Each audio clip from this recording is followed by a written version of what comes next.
Hello guys, I am Nikki और आप देख रहे हैं अपना YouTube channel IQ students point. Guys, आज हमारी क्लास में बीए प्रोग्राम का पॉलिटिकल साइंस का first unit nature scope and comparative analysis की क्लास होगी। So let's start. सबसे पहले हम इसका इंट्रोडक्शन देख लेते हैं। ये बात सब जानते हैं कि हर चीज़ की खोज सबसे पहले 2500 वर्ष पहले अरस्तू ने ही की थी। अरस्तू तुलनावादी भी थे और अरस्तू साइंटिस्ट भी थे, मैथमेटिशियन भी थे, पॉलिटिशियन भी थे। वो सब थे। वो हर चीज़ को समझना, उनको पढ़ना, उनको बताना हर अच्छे से जानते थे। सो ये बात तो सबको पता ही है कि अरस्तू ने सब चीज़ें की हैं। और इस बात में, इस टॉपिक में ये लिखना बहुत ज़्यादा ज़रूरी है कि 2500 वर्ष पहले अरस्तू सबसे पहले तुलनावादी अध्ययनकर्ता थे जिन्होंने सबसे पहले तुलना की थी। अब इन लोगों ने तुलना की थी, इन लोगों ने का मतलब ये है कि इनके साथ और भी विद्वान थे। सिसरो, मैकियावेली, जीन बॉर्डन और मॉन्टेस्क्यू, बहुत सारे ऐसे विद्वान थे। लेकिन इन सब ने मिलकर जो तुलना की है वो किस चीज़ में की है वो आगे आगे मैं अभी आपको बताऊंगी। उससे पहले आप ये देखें, Niccolo Machiavelli, Jean Bodin, Aristotle, Cicero, इन सब का मैंने आपको ये फ़ोटो इसलिए दिखाया है क्योंकि आप इनके नेम याद रखें। और इनके नेम याद रखना बहुत ज़्यादा ज़रूरी है क्योंकि ये पेपर में लिखे जाएंगे। ये ऐसे विद्वान थे जिन्होंने हर चीज़ को कंपेयर किया एक दूसरे से। इंसान हो, पॉलिटिक्स हो, कल्चर हो और पढ़ाई हो, कुछ भी हो, इन लोगों ने आपस में कंपेयर किया। अब इन्होंने ऐसा किया क्यों? इन लोगों को ना ऐसा लगता था कि हर चीज़ सेम नहीं होती। दो इंसान एक जैसे खड़े हुए हैं, भले से एक कपड़े पहने खड़े हुए हैं, लेकिन उनका नाक नक्शा, आंखें, हाइट वगैरह सब अलग अलग होगा, कुछ एक जैसा नहीं होगा। ओके। उसके बाद अब इन लोगों ने सबसे पहले कंपेयर करा किन चीज़ों में, मैं आपको वो बताती हूँ। इन लोगों ने हिस्ट्री में कंपेयर करा। हिस्ट्री में कंपेयर कैसे करा कि अभी आपको पता है पुरानी सभ्यताएं, एग्जाम्पल हड़प्पा सभ्यता ले लो, और भी बहुत सारी सभ्यताएं, सिंधु घाटी सब थी, वो सब चीज़ें, उन सब चीज़ों को भी आपस में कंपेयर किया है कि यहाँ पर इस सभ्यता में ये चीज़ें होती थी, इस सभ्यता में ये चीज़ें होती थी। कुछ पता नहीं है कि किस में क्या क्या, वो इतना इतना ज़्यादा इन लोगों ने अपना जो इसका क्षेत्र है, कंपैरेटिव पॉलिटिक्स का जो स्कोप है, इतना बढ़ा लिया है, इतना वास्ट कर दिया है। एरिस्टोटल, जिनका नाम मैंने अभी आपको पीछे दिखाया, वो सबसे पहले तुलनावादी थे और उन्होंने ही सबसे पहले तुलना की थी 158 राज्यों में, ये देखने के लिए कि सब में क्या क्या अलग है। वही सबसे बड़े सनकी थे, मतलब सबसे बड़े पागल वही थे जिन्होंने सबसे पहले इस वर्ड की खोज की थी और इस वर्ड का इस्तेमाल भी किया था, यूज़ भी किया था। अब जो तुलनात्मक राजनीति है वो एक, मतलब जो कंपैरिजन है वो पॉलिटिक्स में भी करा, और जो दुनिया में अलग अलग देश हैं उनकी जो संस्कृतियां हैं, उनकी भाषाएं हैं, वैश्वीकरण में करा कि इधर उधर की इकोनॉमी और आपस की पॉलिटिक्स जो है कि अब आपको एक पॉलिटिक्स का एग्जांपल दे देती हूँ। जैसे अमेरिका का जो ट्रम्प था, अब तो वो हट गए हैं। ट्रम्प में और ओबामा में आपस में कंपेयर करते थे कि हाँ जी, इन दोनों को कंपेयर करके देखा जाए कि अभी देश में क्या अच्छी चीज़ें हुई हैं, क्या बुरी चीज़ें हुई हैं। इकोनॉमी आपस में करते हैं कि हमारी कितनी गिर गई, उनकी कितनी बढ़ गई, या उनकी कितनी गिरी, हमारी बढ़ गई। और इन्वायरमेंट देखते हैं कि अब आप देख रहे हैं, अब ये दिवाली का टाइम आता जा रहा है और उससे पहले भी जब से लॉकडाउन के बाद से गाड़ियाँ चलनी स्टार्ट हो गई हैं, व्हीकल स्टार्ट हो गए हैं, काफ़ी ज़्यादा पॉल्यूशन बढ़ गया है। लेकिन इसके अकॉर्डिंग बाहर के देशों में देखा जाए तो वहाँ अभी भी पॉल्यूशन बहुत कम है। ओके। वहाँ जैसे ये सारा ये कल्चर वगैरह ये सब देखते हैं। उसके बाद आपस की जो भाषाएं हैं, उनका बोलचाल, उनका रहन सहन, उनका खान पीन, इस सब को भी कंपेयर करते हैं।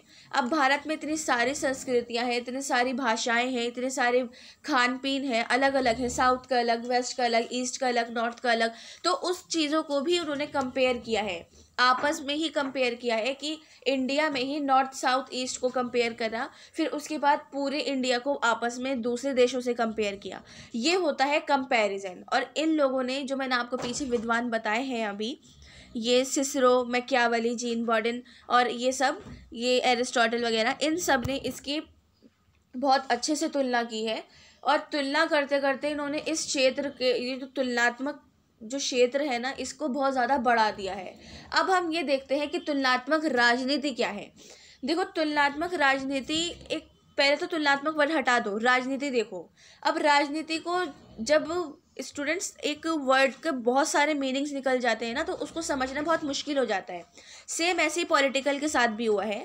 पॉलिटिकल वर्ड जो है, राजनीति वर्ड जो है, उसको समझना बहुत ज़्यादा मुश्किल हो गया है। और उस टाइम भी बहुत मुश्किल हो गया था, क्योंकि इतने लोग शासन करते थे और उनसे जो छोटे थे उससे छोटे थे, अभी वो सारे ऐसे अपने आप को ऐसा पॉलिटिकल मानते थे। तो उन सबको उस टाइम से ये सारे फिलोसफर्स कंपेयर करते आ रहे हैं। सो इस वजह से तुलनात्मक राजनीति का वर्ड की एक उपज हुई, एक खोज हुई कि हाँ जी, पॉलिटिकल को ही सबसे ज़्यादा खोजा गया, उसको ही कंपेयर किया गया, तो इसलिए तुलनात्मक राजनीति वर्ड आया। अब आप लोगों को इसकी जो परिभाषा है, इसमें परिभाषाएं लिखनी है, उसमें थोड़ी सी मैं आपको बता देती हूँ। बाकी आप जब इसके नोट्स बनाने बैठो तो अपनी बुक सामने रखना और उसमें से नोट्स बनाना। ओके। सो एडवर्ड फ्रीमैन के अनुसार तुलनात्मक राजनीति राजनीतिक संस्था और सरकारों के विविध प्रकारों का एक तुलनात्मक विवेचन और विश्लेषण है। एडवर्ड फ्रीमैन जो है वो ये बोलते हैं कि जो कंपैरेटिव पॉलिटिक्स है वो पॉलिटिकल जो इंस्टीट्यूट्स हैं उनका, और जो गवर्नमेंट की जो अलग अलग विधियां हैं, उसके मेथड्स हैं, उनके प्रकारों को कंपेयर करने का एक एनालिसिस है, एक तरीका है। रॉफल ब्रायबंटी के अनुसार तुलनात्मक राजनीति संपूर्ण सामाजिक व्यवस्था में, वो ये बोलते हैं कि जो कंपैरेटिव पॉलिटिक्स है वो पूरी सामाजिक जो सिस्टम है, सोशल सिस्टम है, उनके तत्वों और की व्याख्या जो राजनीतिक कार्य और उनके संस्थागत प्रकाशन को प्रभावित करती है। वो ये बोल रहे हैं जो कंपैरेटिव पॉलिटिक्स है वो पूरे समाज की व्यवस्था में जो उनके तत्व है, उनकी व्याख्या है, जो कि जो पॉलिटिकल जो वर्क्स हैं, काम हैं, उनके ये इंस्टीट्यूट जो प्रकाशन है, सब चीज़ें हैं, उनको प्रभावित करती है। ओके। एस कर्टिस के अनुसार, उनके शब्दों में, राजनीतिक संस्था राजनीतिक व्यवहार की कार्यप्रणाली में बहुत महत्वपूर्ण नियमितता, समानता और असमानताओं को तुलनात्मक राजनीति संबंध है। वो ये बोलते हैं जो राजनीतिक संस्थाएं हैं ना, जो पॉलिटिकल इंस्टीट्यूट्स हैं और पॉलिटिकल व्यवहार है, बिहेवियर है, उनकी जो कार्यप्रणाली है वो बहुत महत्वपूर्ण समानता, इक्वालिटी, अनइक्वालिटी का एक कंपैरेटिव पॉलिटिक्स से संबंध रखती है, कि उनके अंदर संस्थाओं में और जो उनका बिहेवियर है उनमें कंपेयर करना वो बहुत ज़्यादा अहम बात रखती है। अब हम इसके कंपैरेटिव पॉलिटिक्स के नेचर देख लेते हैं। कंपैरेटिव पॉलिटिक्स, तुलनात्मक राजनीति की प्रकृति। देखिए, ये सबको पता है कि हर चीज़, आपका जो टॉपिक है उसमें प्रकृति और क्षेत्र सबसे महत्वपूर्ण पूछे गए हैं। सो इससे रिलेटेड जो क्वेश्चंस होते हैं या जो आ सकते हैं वो मैं आपको बता दूंगी, डोंट वरी। मैं आपको सारे क्वेश्चन बताऊंगी कि ऐसे क्या घूम कर क्वेश्चन आ जाते हैं या क्या सीधे सीधे कैसे क्वेश्चन आते हैं। ओके। सो अब हम इसकी प्रकृति देखते हैं। सबसे पहला पॉइंट है तुलनात्मक राजनीति एक विज्ञान है। देखो, इस पॉइंट में साफ साफ ये जाहिर हो रहा है कि तुलनात्मक राजनीति जो कंपैरेटिव पॉलिटिक्स है वो एक विज्ञान है, साइंस है। इन सब विद्वानों ने मिलकर ये बात निकाली कि जो कंपैरेटिव पॉलिटिक्स है उसको एक साइंस के थ्रू देखा जाए, उसको प्रैक्टिकली भी करा जाए, थ्योरी भी उसकी बनाई जाए। वो इस वे में उसको विज्ञान बोलते हैं, साइंटिफिक एक थ्योरी के टाइप में बोल देते हैं। तुलनात्मक राजनीति नेक्स्ट है। तुलनात्मक राजनीति का विकास हाल ही में हुआ है। देखो, ऐसा बोला जाता है कि 2500 वर्ष पहले जब अरस्तु ने सबसे पहले तुलना की थी, किस में, पॉलिटिक्स में की थी, तो वो हाल ही में किया गया था। अब देखो, 2500 वर्ष पहले तो और भी साल थे ना, तो उस हिसाब से ये हाल ही में ही किया जाएगा। सो इन लोगों ने ये बात इसलिए ही बोली है कि जो तुलनात्मक राजनीति है, कंपैरेटिव पॉलिटिक्स है, उसका जो डेवलपमेंट है हाल ही में किया गया है, क्योंकि 2500 वर्ष से लेकर जो अब तक चलता हुआ आ रहा है, इनका कंपेयर करना वो इतना ज़्यादा वास्ट नहीं था जितना अब हो चुका है। अब तो यार तुम सब जानते हैं कि अब तो हर चीज़ में कंपटीशन चलता है, आपस में, देशों में, हर चीज़ में चलता है, आपस के देशों के लोगों में चलता है, उनके कल्चर में, पॉलिटिक्स में। और जाहिर है अपने आप को आगे दिखाने के लिए कि इंडिया आगे है, अमेरिका आगे है, अफ्रीका आगे है, सब अपने पॉलिटिक्स में कंपेयर करते हैं कि हम उससे ज़्यादा अच्छा बना सकें अपने आप को। थर्ड है तुलनात्मक राजनीति का अध्ययन क्षेत्र अति व्यापक है। जो कंपैरेटिव पॉलिटिक्स का जो स्टडी एरिया है वो बहुत ज़्यादा वास्ट है, ये मैं आपको पीछे बता चुकी हूँ। उसके जो क्षेत्र है और उसके जो ये पूरे स्कोप्स वगैरह हैं वो बहुत ज़्यादा वास्ट हैं और हो चुके हैं आफ्टर एरिस्टोटल, सिसरो और मैकियावेली। ठीक है, वो इसलिए बहुत ज़्यादा वास्ट हो गए हैं क्योंकि अब कंपटीशन हर चीज़ में बहुत ज़्यादा बढ़ गया है। फोर्थ है तुलनात्मक राजनीति में विशेष बल तुलना पर है। ये इस बात में, इसकी प्रकृति में ये पॉइंट इसलिए डाला गया है कि जो कंपैरेटिव पॉलिटिक्स है उसमें जो सबसे इम्पॉर्टेंट चीज़ है, सबसे इम्पॉर्टेंट जो जिस पर बल दिया जाता है वो तुलनाओं पर दिया जाता है। कंपैरेटिव पॉलिटिक्स में जाहिर है पॉलिटिक्स पर तो इतना नहीं दिया जाता, लेकिन उसको कंपेयर कैसे करना है, उसकी तुलना कैसे करनी है, उस चीज़ पर सबसे ज़्यादा बल दिया जाता है। ये पॉइंट्स आई होप आपको समझ में आ गए होंगे। ओके, सो अब हम इसके स्कोप्स देखते हैं। तुलनात्मक राजनीति के क्षेत्र, सबसे पहला है राजनीतिक समाजीकरण का अध्ययन। राजनीतिक समाजीकरण जो पॉलिटिकल सोशलाइजेशन है उसको पढ़ना। इसके अंदर कंपैरेटिव पॉलिटिक्स के अंदर के जो क्षेत्र हैं उसके अंदर पॉलिटिकल सोशलाइजेशन को पढ़ा जाता है। ओके, सो नेक्स्ट है राजनीतिक संस्कृति का अध्ययन। पॉलिटिकल कल्चर जो है उनको बहुत ज़्यादा पढ़ना। अब आपने काफ़ी बार देखा होगा जब इंडिया में अमेरिका के कोई प्रेसिडेंट आते हैं या इंडिया से अमेरिका में जाते हैं तो वो बिल्कुल अपने जो उनका कल्चर है वो उस हिसाब से उनका स्वागत करते हैं। यहाँ पर कोई आता है उनको उनकी आरती उतारना, उन पर फूल डालना, उनको मालाएं पहनाना, वो सब ये सब हमारे कल्चर में है कि किसी मेहमान का, कोई आया है मेहमान तो उसका स्वागत करना। वहाँ पर जाते हैं वो फ्लावर्स देते हैं, गिफ्ट देते हैं, हेलो हाय करते हैं, हग करते हैं, गले मिलते हैं, वो उनका कल्चर है। तो इन्होंने ये वाली बात इसमें इसलिए ही बोली है कि राजनीतिक संस्कृति का अध्ययन, पॉलिटिकल जो कल्चर है उसको पढ़ाया जाता है। ठीक है, ये एग्जाम्पल मैंने आपको दे दिया है। थर्ड है राजनीतिक हिंसा और राजनीतिक भ्रष्टाचार। इस क्षेत्र में, कंपैरेटिव पॉलिटिक्स के क्षेत्र में राजनीतिक हिंसा और राजनीतिक भ्रष्टाचार इसलिए डाला गया है क्योंकि ऐसा नहीं है कि हर चीज़ अच्छी ही चलती रहे, बहुत सारी चीज़ें बुरी भी होती हैं और उनमें जो उनकी जो बुराइयां होती हैं वो बहुत एक हद तक पार हो जाती हैं, एक लिमिट नहीं रह जाती उनकी, वो बहुत पार हो जाती हैं। जो पॉलिटिकल हिंसाएं हैं और जो उनमें भ्रष्टाचार वगैरह होते हैं वो सब भी कंपैरेटिव पॉलिटिक्स के क्षेत्र में डाला गया है।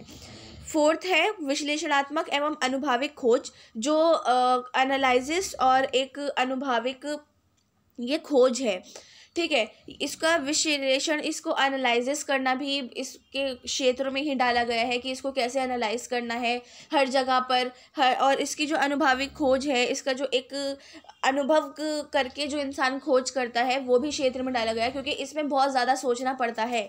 जाहिर है तुम एक चीज़ को कंपेयर करोगे और एक चीज़, आप दो चीज़ रखो सामने, एग्जाम्पल देती हूँ, ठीक है, आप दो चीज़ सामने रखो, समझ लो दो एप्पल रखे हुए हैं, ठीक है, एक थोड़ा सा पुराना है, 2-3-4 दिन पुराना, और एक अभी अभी का रखा हुआ है। दोनों है तो एप्पल, देख दोनों एक जैसे रहें, कलर भी एक जैसा है, लेकिन उसको फिर भी उसका कंपैरिजन करना एक अनुभाविक खोज के अंदर आता है कि उसको बहुत ज़्यादा ध्यान में रखना कि इसमें क्या कमियां हैं, क्या अंदर कमियां हैं, क्या बाहर कमियां हैं, वो सब उसको देखना बहुत ज़्यादा इम्पॉर्टेंट है। ठीक है, पांचवा जो है राजनीतिक आधुनिकीकरण, मॉडर्नाइजेशन की समस्या। देखो अब इतना जो मॉडर्न ज़माना आ गया है, पॉलिटिकल मॉडर्नाइजेशन की समस्या ये आ गई है। दोबारा अगेन वही एग्जांपल दूंगी कि कोई प्रेसिडेंट आता है या यहाँ से कोई जाता है तो एक मॉडर्नाइजेशन की बहुत ज़्यादा ज़रूरत होती है, उनको अपना दिखाना। चलो एक तरीके से कल्चर तो ये हो गया, हाँ यहाँ पर से पहन कर जाते हैं, कोट पैंट नहीं पहनते, कुर्ता पजामा पहन लिया, या फिर मैक्सिमम पॉलिटिशियंस को तो आप देखते हैं कुर्ता पजामा ही पहनते हैं, वो ज़्यादातर ऐसे ही कपड़े पहनते हैं। सो बाहर के जो हैं वो कोट पैंट पहनते हैं। सो ये भी है एक मॉडर्नाइजेशन के अंदर कि वो जब मिलने जाते हैं उनके अंदर, मतलब वो जब मिलने जा रहे हैं तो उनकी कार कौन सी जा रही है, वो किस एयरप्लेन में जा रहे हैं, क्या सामान लेके जा रहे हैं, मोबाइल कौन सा है, और बहुत सारी चीज़ें इफ़ेक्ट करती हैं। ये मॉडर्नाइजेशन की समस्याओं के अंदर आता है। ओके, सो ये थे प्राकृतिक क्षेत्र और इसकी परिभाषाएं। आई होप आपको ये सब समझ में आ गई होंगी। अब हम इसका कंक्लूजन देख लेते हैं। देखिए बहुत सारी चीज़ों का कंक्लूजन नहीं निकल पाता, लेकिन तुलनात्मक राजनीति जो 2500 वर्ष पहले से चलती हुई आ रही है उसका कंक्लूजन निकला है। और वो ये निकला है कि जो कंपैरेटिव पॉलिटिक्स है, ये तो मैंने आपको पहले बताया है कि ये किस किस में की गई है, हिस्ट्री में, पॉलिटिक्स में, और ये आपस के कल्चर्स में, इनका रहन सहन में, खान पीन में, और लोग कैसे बात करते हैं, भाषाएं वगैरह, सब चीज़ों में इनको कंपेयर किया गया है। तो इसका जो निष्कर्ष है वो ये निकला है कि इसको बहुत अच्छे से पढ़ा गया है और ये बहुत प्राचीन समय से चलता हुआ आ रहा है। इसके अंदर बहुत सारी मेथड्स, उसके अंदर इम्प्लीमेंटेशंस और बहुत सारी चीज़ें आ गई हैं। तो इसके बाद इसमें समकालीन समय, जो इस टाइम का जो कंटेम्प्रेरी टाइम चल रहा है, इसमें सभी पॉलिटिकल साइंटिस्ट जो हैं ये स्वीकार करते हैं, ये एक्सेप्ट करते हैं कि वैज्ञानिक रूप से उनकी संरचना और उनके कार्यों का तुलनात्मक अध्ययन बहुत ज़रूरी है। अब देखो, अब इतने सारे वैज्ञानिक हैं, इतने सारे फिलोसफर्स हैं, अब उनकी भी तो बातों को कंपेयर किया जाता है ना। ऐसा थोड़ी है कि सिर्फ पॉलिटिकल हिस्ट्री वगैरह इन सब को ही कर रहे हैं, नहीं, इनकी बातों को भी किया जाता है। ओके, अब ये आपकी जो क्लास है ये यहीं ख़त्म होती है। इसके आप नोट्स बना लीजिए, और नेक्स्ट क्लास हमारी 11 नवंबर वेडनेसडे को होगी। उसमें हम comparing regimes authoritarian and democratic पढ़ेंगे। आपको मैंने इसके बारे में सिलेबस में समझा दिया था इससे पहले वाली वीडियो में। अगर आपने वो नहीं देखी है तो उसका लिंक डिस्क्रिप्शन में मिल जाएगा, आप उसमें जाके देख लीजिए कि आपको इस टॉपिक में पढ़ना क्या है। ओके, उससे समझने में थोड़ा आसानी हो जाएगी। आप इसके नोट्स बना लो, और जब भी नोट्स बनाने बैठो स्टूडेंट्स, अपने सामने बुक्स रखते हैं। ये नहीं कि आप लेक्चर सुन के आराम से बैठ गए, ऐसा नहीं होता। लेक्चर आपके हेल्प के लिए दिया जाता है कि उस चैप्टर में आपको बताया क्या गया है। ओके, आप जब नोट्स बनाओ इसको साथ में रखना अपनी बुक्स को, और ये नोट्स अपने कंप्लीट कर लो। नेक्स्ट क्लास जो है उसके नोट्स भी आप साथ में बनाते रहना। ओके, कोई भी डाउट हो या कोई भी आपको क्वेश्चन पूछना हो, आप मुझसे कमेंट बॉक्स में या हमारे टेलीग्राम चैनल पे पूछ सकते हैं। Thanks for the watching and best of luck all.